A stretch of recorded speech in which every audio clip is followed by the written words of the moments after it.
Hey my friends, how are you? Let's get more news from Giants, but before that, don't forget to subscribe to the channel and leave your like. Deadline approaches to extension by Tony Pollard.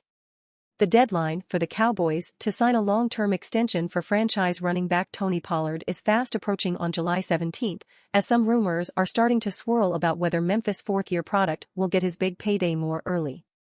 Of the deadline. With the deadline approaching, here are the two scenarios of a long-term contract and the option to simply keep him under the franchise brand until 2023. Contract. With Ezekiel Elliott now out of the equation, the long-term signing of Tony Pollard would ensure the Cowboys' top backfield option for the future after a 2022 season in Pollard proved to be one of the best major weapons in the entire NFL. A deal would see the Cowboys invest, both literally and figuratively, in Pollard's role on offense for the foreseeable future. At 26, however, any potential deal would likely be limited to just 3 years as the trend of disappearing runners before age 30 becomes more prevalent.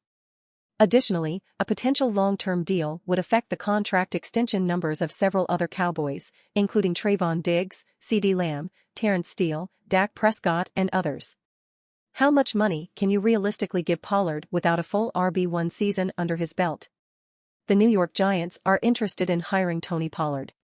No contract. In my opinion, the most realistic and reasonable option for both parties is not to sign the long-term extension.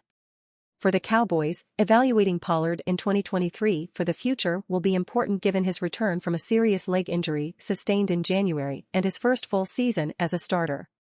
If Pollard can show the same brilliance and muscle twitch he showed before the leg injury, as well as improve in areas like pass protection and short yardage situations, it would make a lot of sense to sign him to a long-term deal next offseason. But if there are signs of a decline after the injury and no real improvement despite more opportunities in the backfield, the Cowboys would rather not be stuck in it for too long. For Pollard, it's an opportunity not only to secure a long-term contract, but to steadily increase his price as the season progresses. If he can return as a Pro Bowler while improving statistically in every category to establish himself as one of the best running backs in the league, his price will be much higher in the upcoming offseason than it was before July 17 forecast. There will be no long-term contract. And you fan, what do you think of the Tony Pollard? Leave your opinion in the comments.